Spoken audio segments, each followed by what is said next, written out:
네, 안녕하세요. 윌입니다. 오늘은 이제 지난 밤에 예상했던 것보다 더 많이 시장이 조정을 받고 있습니다. 그래서 조정이 더 깊어지고 그다음에 더 길어지지 않을까 하는 우려가 있습니다. 이럴 때 이제 좀 시장에서 한 발짝 떨어져서 관망하는 것으로 갈 것인지 아니면은 좀 더 시장 안에 들어가서 사고 팔고 하는 것을 할 것인지 이런 고민이 생기지 않습니까? 그런 거 이제 고민이 생겼을 때 이런 기사를 좀 보는 것이 도움이 될 것 같습니다. 그래서 지금 보시는 것은 마켓 워치에 나오는 need to know 알아야 될 것이죠. 그래서 10월 4일 날 이제 6시 반에 이스터 타임으로 6시 반에 시장 열리는데 7시 23분이니까 시장 열린 지 한 1시간쯤 뒤에 나온 기사입니다. 그리고 이 기사의 내용은 이제 모건 스탠리가 베이스로 해서 나왔습니다. 보통 보시면 골드만삭스 쪽에서는 좀 이렇게 시장이 잘 될 거야 라는 쪽으로 얘기하는 게 보통 톤이고요.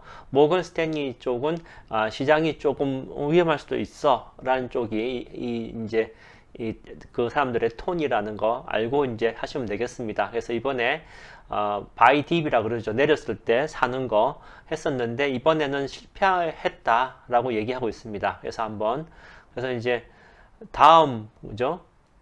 예, 이제 그러면 지금 이 상태에서 바이 딥해서 실패했는데 그러면 이제 그거 하려면 그러면 이제 투자자들은 다음에는 이제 뭘 해야 되느냐라는 것을 모건 스탠리 통해서 얘기하는 겁니다. 한번 보시겠습니다. 예, 그 다음에 예.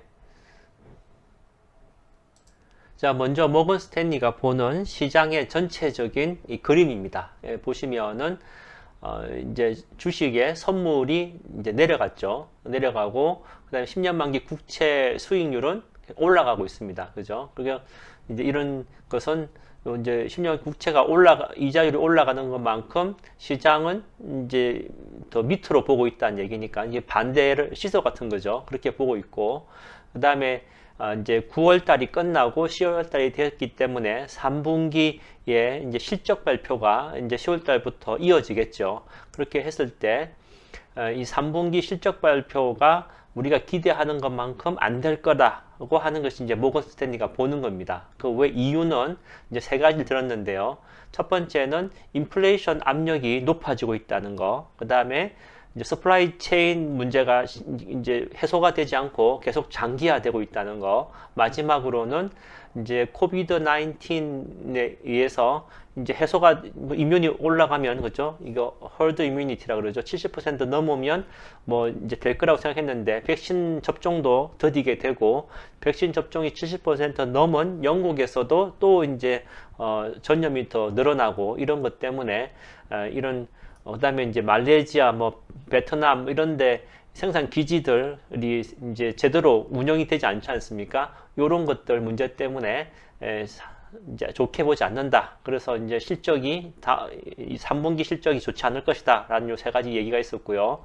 다음으로는 이 이제 이 일자리 얻는 거죠. 잡 리포트. 그래서 잡 리포트가 우리가 예상하는 것보다 더 좋을 것이다. 예상이 좀 좋게 되고 있다. 그 얘기는 페드가 지금 보는 게 여러 가지 보는데 이제 제일 많이 인플레이션 측면으로 보면 이자율 올려야 되고 그 다음에 이제 고용 측면으로 보면은 아직 이자율 올릴 때가 아닌 것 같은데 고용이 좋아지면 어떻습니까? 그러면 이자율 올릴 시간이 짧아지는 거죠. 앞으로 그러니까 그 뭐죠? 고용이 좋아졌다는 얘기가 나오면은 그러면 페드가 이자율 올릴 것이 가까워지니까 시장은 또 가격이 하락할 수 있는 요인밖에 안 된다. 이게 이제 모건 스탠리의 이제 최근에 시장을 보는 견해라고 보시면 되겠습니다.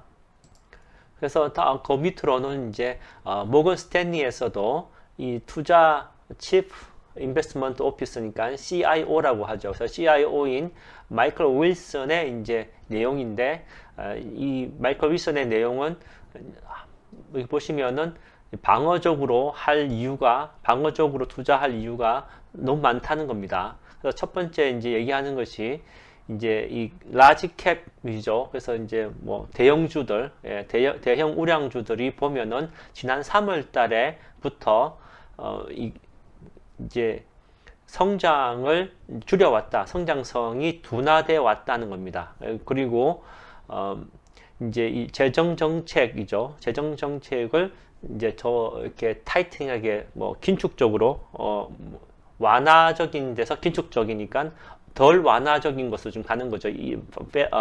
테이퍼링은. 그래서 덜 완화적으로 갈 것이라는 거에 대해서 3월 달에 이 신호가 왔다는 거죠. 그래서 그러므로 해서 가격이 떨어져야 되는데, 그게 이제 가격이 떨어진 게 시장에 반영이 됐느냐로 봤을 때 이 사람은 아직 반영이 안 됐다. 그러니까 이제 뭐죠? 이 성장성 저하와 그 다음에 이제 재정적 정책의 완화가 줄어들고, 그 다음에 긴축으로 바뀌는 이런 것들이 시작이 반영 안 됐기 때문에, 반영되면 더 디펜시브하게 가야 되는 거죠. 그래서 지금 반영이 지금 되려고 한다는 거죠. 기존은 반영이 안 됐다고 보는 거니까. 그리고 이제 중국하고 생각했을 때, 중국에 이제 에버그란데 사태가 있었지 않습니까? 그래서 이제 그런 것들로 생긴 중국의 이제 이 문제는 아직 시장에 반영이 안 됐다는 것이죠. 그래서 그 다음에 이제 요런 이 에버그란데가 부동산뿐만 아니라 중국 자체의 경제 성장 문제가 생길 건데, 그런 중국 경제가 만약에 천천히 성장한다고 하면 세계 경제도 천천히 성장하는 거고, 그러면 이제 그 성장 속도에 맞게 주가가 이제 가다가 성장 속도가 늦어질 줄어들 거라고 생각되면은 또 주식 시장은 거기에 또 반영해서 주가가 떨어질 수밖에 없죠. 그런 위험성이 있고요. 두 번째로는 페드가 이제 테이퍼링 한다 그랬는데, 이제 한 12월 달부터 시작해서 내년 한 중순쯤에 마무리될 것으로 얘기했는데, 운을 띄운 거죠. 그거에 대해서 이분 얘기는, 윌리엄 윌슨의 얘기는 속도가 너무 빠르다는 거죠. 그래서 그런 것, 그리고 너무 이제 이 매파적으로, 그죠? 클리어리 매파적으로 시프트 됐다. 그죠? 너무 매파적으로 바뀌었고, 그러므로 해서 이제 이제 채권 수익률은 올라가고, 그 다음에 주식은 떨어질 것이라는 게 너무 이제 이분한테는 좀 분명해 보인다는 겁니다. 그리고 이제 이 마켓 워치에서 잠시 나오는 이제 비디오 영상, 이거는 이제 삽입된 건데, 보시면은, 지금 페이스북, 그죠? 페이스북 지금 문제가 많죠. 그 얘기가 이제 미 상원 청문회에서 방송되고 있는 모습입니다. 현재 이제 뭐 지난 한 10년 우리 경험도 있고 해서 대부분 사람들이, 투자자들은 뭐 QQQ하고 SPY 있으면 QQQ를 더 선호하지 않습니까? 차트 상으로 봐도 그렇고. 그래서 이제 보통 성장주 쪽으로 많이 이게 기울어져 있죠. 그런 반면에 현재 상태는 이자율이 오르면, 그러면은 이제 주식 가격은 내려가는 거고, 또 이제 두 번째로는 그러므로 해서 이제 밸류 주식들이 성장주보다 더 매력적으로 되는 것이죠. 그런 측면에서 봤을 때 지금 이제 이 투자자들은 대부분 성장주 쪽에 많이 있으니까, 그럼 2배로 더 어려운 시간이 될 것이다, 이렇게 얘기하고 있습니다. 또 이제 윌슨이 얘기하는 것 중에 하나가, 그 전까지는 이제 이번에 그 중국의 에버그란데 사태 이전까지는 주가가 떨어졌을 때마다 이제 사서 모았다면은 수익이 나는 그 이제 바이 더 딥 전략이 성공적이었 반면에, 최근에 이제 이 에버그란데 사태 이후로는 바이 더 딥 전략이 이제 작동이 안 된다는 것이죠. 오히려 바이 더 딥 했는데 더 내려간다는 얘기를 하고 있습니다. 그래서 밑에 이제 요 차트인데요.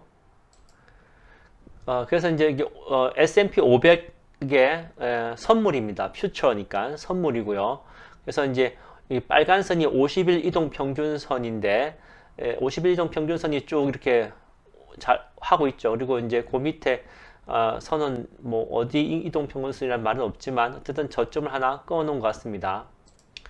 이제 이거는 이제 기술적 분석에 의한 선이죠. 그래서 이제 요 50일 이동 빨간 선하고, 그 다음에 이제 기술적으로 저점을 연결한 선을 꺼 놓은 건데, 이 50일 이동 평균선이 이 저점을 연결한 선을 이탈했죠. 그죠? 이탈해가지고, 최근에 이제 에버그란데 요 사태 때 바이 딥 했는데, 예, 그래서 이때 하면은 이제 더 이 기술적 분석선 위로 올라가서 이렇게 계속 올라갔었다는 거죠. 에버그란데 때는. 근데 이제는 이 기술적 뭐 지지선을 51선이 뚫고 내려왔다는 겁니다. 그리고 그럴 뿐만 아니라 저점을 계속 낮추고 있는 거죠. 그래서 이때 이제 보통 전처럼 이렇게 이제 많은 돈이 요 기술적 지지선일 때 많이 들어와서 바이 더 딥을 했었는데 지금은 그 밑으로 계속 내려가고 있고 오히려 저점을 이 기술적 지지선 위로 올라서지 못하고 저점을 계속 낮추고 있다. 이런 얘기를 하고 있습니다. 그러면 이제 앞으로 어떻게 해야 되느냐? 이제 이 부분은 뭐 이제 잠깐 세워놓고 본인이 읽어보셔도 될 것 같습니다. 왜냐하면 앞으로 투자할 때 이런 읽어보시면 좀 기억이 오래 남으니까요. 그래서 윌슨이 얘기하기로는 바벨 전략을 써야 된다. 이제 어떤 그것도 이 디펜시브니까 방어 섹터 쪽으로 해야 되는데 그 방어 섹터가 헬스케어하고 그다음에 필수 소비재 쪽입니다. 그래서 이 이제 분기가 끝났기 때문에 실적 발표하는데 이제 이 실적 발표에 기대되는 게 이 헬스케어 쪽하고 이미 필수 소비재 쪽은 이제 계속 실적이 늘 것으로 기대된다는 거죠.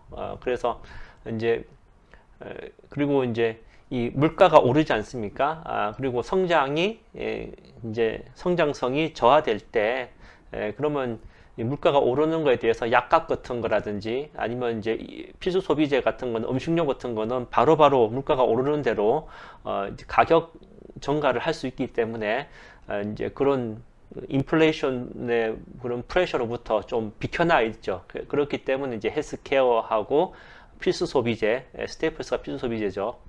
는 좋을 거라고 보고 또 하나는 이제 이자율이 오른다는 그런 전제로 보면은 파이낸셜 섹터는 좋을 거다라고 보고 있습니다. 그래서 지금 세 가지가 헬스케어, 그다음 필수 소비재, 파이낸셜 이쪽이 좋다라고 얘기했고요.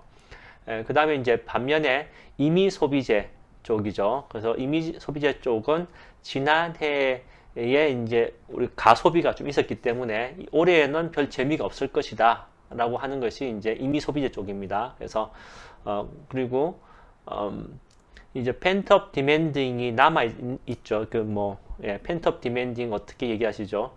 뭐 하여튼 사고 싶은 욕구 있지 않습니까? 사고 싶은 욕구인데 살 수 없었던 기회에 사고 싶었던 욕구, 펜트업 디맨더 쪽은 아직 남아 있다고 한다면은 어쨌든 그런 거는 이 제품보다 서비스, 그죠? 여기 서비스 오브 굿즈라고 되어 있죠. 그러니까 제품보다는 서비스를 살려는 욕구가 더 많을 것이다.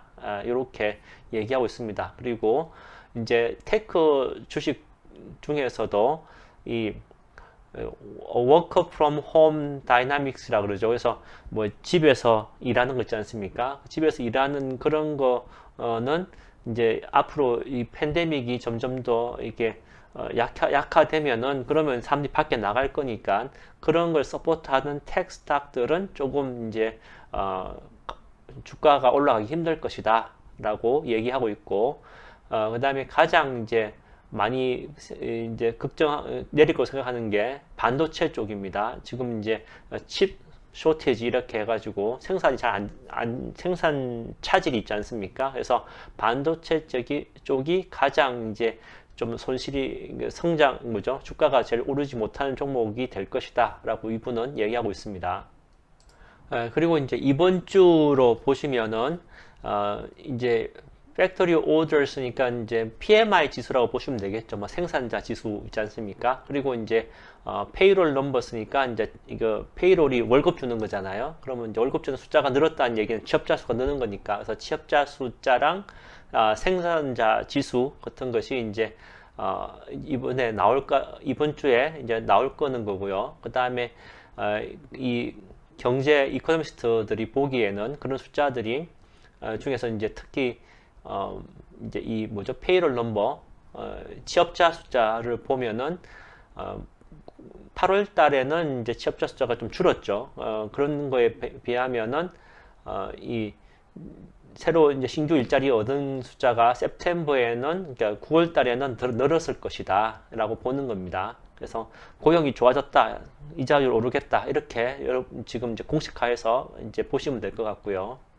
그리고 이제 오늘 나온 이제 뉴스들이 계속 또 이제 나오는데요. 이제 기사는 끝난 거죠. 기사는 끝난 거고, 그 다음에 이제 오늘 주식에 이게 하기 전에 이제 기사들인데, 그, 이제 리차드 클라리타라고 해서 이제 페드 위원이죠. 이분이 그 지난번 팬데믹 전에 주식 거래를 했다. 그래서 이제 지금 그 페드 위원들의 윤리 문제가 있지 않습니까? 그런 거에 대해서 리포트가 하나 나왔고요. 테슬라는 지금도 상승 중인데, 테슬라 같은 경우에는 지난해 이제 9월 달에 13만 9천 대의 자동차를 생산했는데 올해 9월 달에는 24만 1,000대의 자동차를 생산했다는 겁니다. 그래서 이제 앨런 머스크가 이제 생산 우리 더 늘려야 된다 뭐 이렇게 했는데 머스크가 한 것보다는 좀 속도가 느리긴 하지만 어쨌든 차 생산 대수가 늘어난다는 것은 테슬라한테는 이제 호재죠. 그리고 제가 알기로는 올해인가 이제 내년 초쯤 되면은 독일의 공장도 이제 문을 열고 그다음에 이제 생산을 하게 되면 더 이제 캐파가 늘어날 거고 근데 테슬라한테는 호재가 될 것으로 보입니다. 그리고 중국은 지금 이제 시장이 클로즈 돼 있죠. 지금 이제 국경절인가 뭐 그래서 문을 닫았다는 얘기 있지만 홍콩은 계속 열려져 있고 그다음에 중국의 그 에버그란데가 이제 지금 주식 거래가 중지되어 있죠. 그래서 좀 악재가 있다 이렇게 있고요. 계속해서 이제 오늘 아침에 계속 나온 뉴스를 보시면 이제 바이온텍이죠. 그래서 바이온텍의 이게 파이저하고 같이 이제 백신 만든 회사지 않습니까? 그래서 2022년 중반에는 새로운 백신이 필요할 거다. 왜냐하면 지금 이제 변형 바이러스가 가끔 생기기 때문에 이런 얘기가 있었습니다. 그리고 이제 페이스북이 지금 떨어지고 있고, 그다음에 이제 연결되는 뉴스 보면 진 크레머 같은 경우에는 이제 이런 페이스북 이런 상태에서는 이제 이런 주식을 가질 수 없다. 이런 좀 부정적인 얘기가 있었습니다. 물론 이제 그 또 다른 뉴스에서는 지금 5%좀 떨어졌기 때문에인지도 모르겠지만 지금 이제 시장이 클로즈하기 가까워지고 있는데 저기 뭐 CNBC 패널들 녹화하는 뉴스에서는 이제 그 패널들이 다 투자자들이죠. 그래서 이제 이 펀드 매니저들인데 다 페이스북을 갖고 있습니다. 근데 그 사람들 같은 경우에는 팔지 않고 갖고 있다 이런 얘기가 있습니다. 그래서 지금 페이스북을 팔지 않고 갖고 있어야 되는 건지 아니면 이 페이스북에 지금 이제 윤리적 문제가 있기 때문에 처분해야 되는지 이런 얘기가 지금 앞으로도 오늘 내일 계속 될 것 같습니다. 그래서 이제 뭐 제가 또 영상을 만들긴 했지만 또 한번 요점을 말씀드리면은 지난 대선, 그러니까 이제 바이든 대통령이 선출될 그런 대선 때는 이런 잘못된 정보들을 통제하는 그런 이제 팀이 있었는데 대선이 끝나고는 그 팀을 해체했다는 것이죠. 그런 것 때문에 이제 이 뭐죠? 이 사람들이 이제 캡터 힐 라이엇이라고 되어 있는데 의회에 막 사람들이 쳐들어갔지 않습니까? 그런 사태가 생기게 되었다라는 얘기가 있습니다. 그래서 페이스북에 반민주적 그리고 이익만 추구한다는 그런 점이 부각되었고 이제 그런 게 이제 지금 현재 계속 이 미국 상원에서 청문회가 계속 이루어지고 있습니다. 그래서 페이스북은 한동안 좀 이 악재에 시달릴 것 같고 또 하나는 이 페이스북은 그렇다 치지만 오히려 트위터가 오늘 더 많이 내렸습니다. 6% 정도 내렸는데 하여튼 이 소셜 미디어 쪽이 지금 한동안 이게 좀 고전할 것 같습니다. 그리고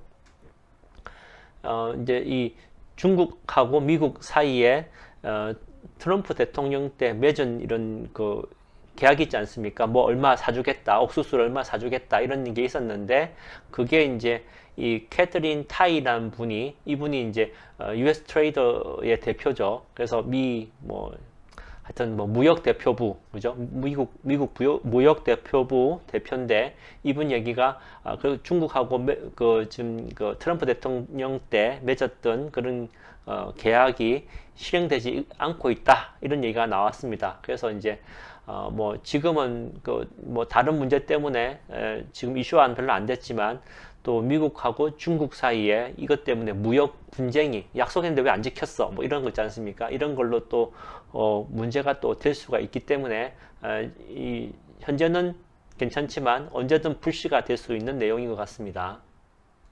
자, 마지막으로 이제 오늘 나온 뉴스 중에 하나는 이 국제적으로 돈 많은 사람들 있죠. 상위 뭐 하여튼 0.01%인가 하여튼 그분들이 빌리언 달러스니까 그 아주 엄청난 돈들이죠. 이런 것들을 그다음에 여트, 자산 이런 것들을 여러 해 동안 이제 이 페이퍼 컴퍼니로 해서 숨겨놨다고 하는 리포트가 나왔습니다. 요거는 이제 International Consortium of Investigative Journalists라 그래서 제가 알기로는 한국에는 뉴스타파라고 있죠. 그 뉴스타파가 이쪽에 관계되어 있어서 한국과 관련된 뭐 페이퍼 컴퍼니에 돈 숨긴 것은 뉴스타파 채널에 가면 아마 찾으실 수 있을 거라고 저는 생각되고요. 그 다음에 이제 뭐 이거는 또 이제 관련 뉴스들이죠. 그래서 이렇게 이런 게 나왔고, 다음은 이제 현재 상황을 보여주는 좀 차트인데 그냥 알고 계시면 좋을 것 같아서 요거까지 같이 리뷰하겠습니다. 이제 요거는 이제 리스크 온, 리스크 오프 게이지라고 해서 이제 시장의 모습을 보여주는 건데요.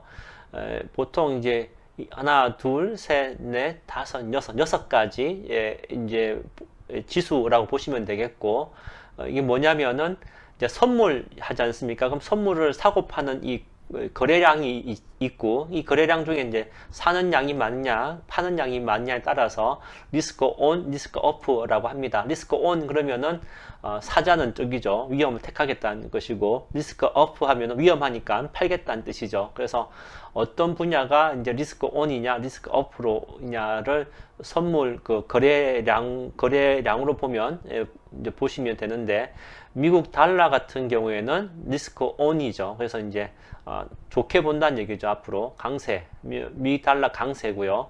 S&P 500과 나스닥은 리스크 오프죠. 그래서 지금 하락이다, 시장 하락이게 사람들은 보고 있고, 10년 만기 국채로는 리스크 온이니까 이자율 더 올라갈 것으로 보고요.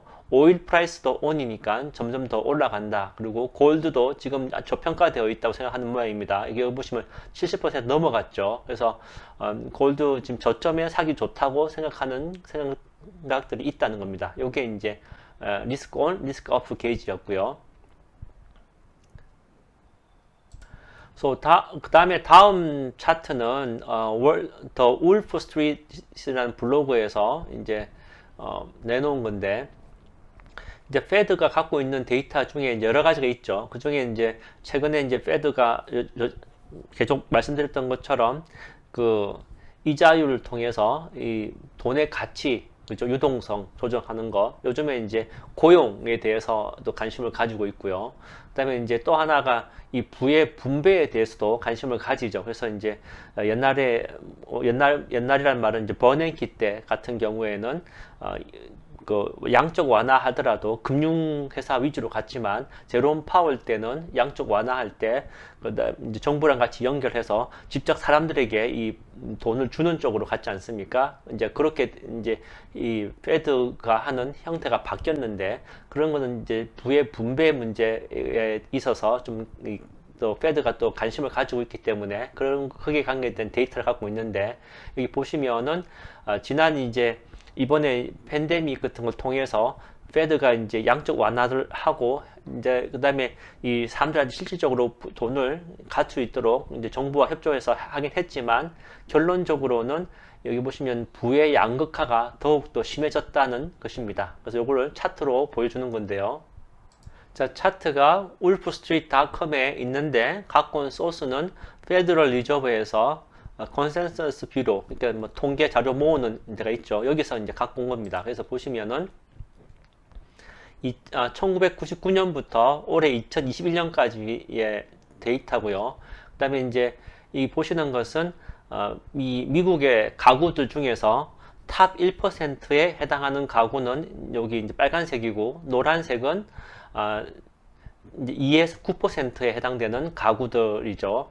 그다음에 탑 10%에서 50%에 해당되는 거는 요 자주색, 그 다음에 이제 맨 마지막에 요 뭐 녹색은 50%, 이제 하위 50%에 해당하는 사람들의 이제 부입니다. 그래서 이 자산이라고 보시면 되겠죠. 그래서 보시면은 탑 1%는 계속적으로 증가했고, 여기 2008년도 여기 보시죠. 릴만 브라더스 사태부터 해서 서브프라임 모기지 날 때 1%도 이제 자산이 많이 없어졌죠. 부가 줄었다가 그 다음에 이제 급격히 다시 경기 회복되면서 늘었다가 2019년 20년도 여기 보시면은 팬데믹 때문에 떨어졌다가 그 다음에 다시 이렇게 오른 거 보시죠. 그래서 이때보다 더 빠른 속도로 올랐지 않습니까? 그래서 이번에 양적 완화도 오히려 더 탑 1%에게 더 많은 혜택이 갔다는 거죠.